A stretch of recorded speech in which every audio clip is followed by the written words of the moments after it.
Hi there, my name is Matt Furr. I am the campus pastor at the Libertyville campus of the chapel in Lake County, Illinois, north of Chicago. I have been in this role a little over 2 years now, so of course I've mastered everything, or hardly anything. One of the things that's become very clear to me in this role is that there's something very unique about being a campus pastor. You're in between two pretty significant forces. On one end, you've got people who are looking up to you with expectations of your leadership. There's the answers that they need you to give them in order for them to accomplish their ministries, both staff, volunteers, the congregation in general.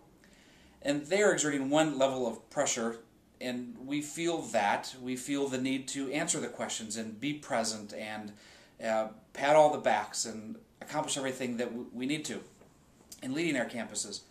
We also have this pressure of those who lead us, the senior pastors or executive pastors who lead us, and they have a set of expectations, and sometimes those things collide right where we need to create some space for ourselves.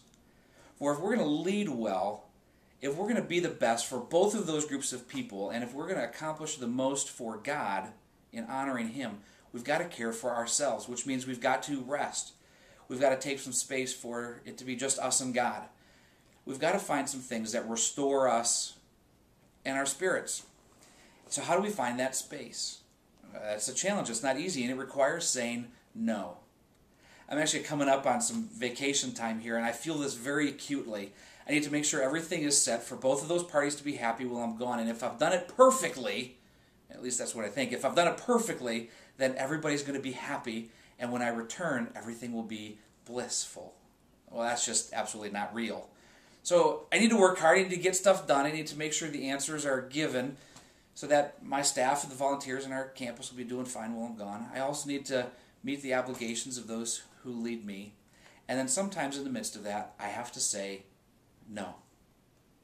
For example, I was asked to come back. I actually wasn't asked to come back, but it was really questioned whether I should be back for a series of meetings. It was on the last day of my vacation, and I went through my head all these ways that I could get back a little bit early. We just leave one day early, drive back with my family, or I could call in from my phone as we're driving down the road.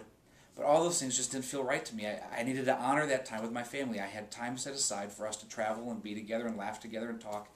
I needed to honor that with them. And so I had to say no to those things. And immediately as I did, there were all these fears that crept up inside of me. What are they going to think? If I'm not at those meetings, will the right decisions get made? Will the people make the right decisions? Or will other people begin to think that maybe I'm not the leader that they once thought I was? All these insecurities and fears rose up inside of me. I'm just trying to create some space, but yet it tapped into something inside of me. And what I found is I need to create some space just for God to speak, to tell me what's true and what's right. And yep, it's true, I might disappoint some people. Yeah, it's true, somebody might be frustrated that I'm not sitting at that table for that meeting. But at the end of the day, it's going to be all right. God is my anchor, and the more I allow Him to be my anchor, the more I have the freedom to be who I am, to lead out of an incredible place of freedom and peace, and the more I have the freedom to find places to restore my own soul. And so, it's just the art of saying no, and finding our anchor in God allows us to do that.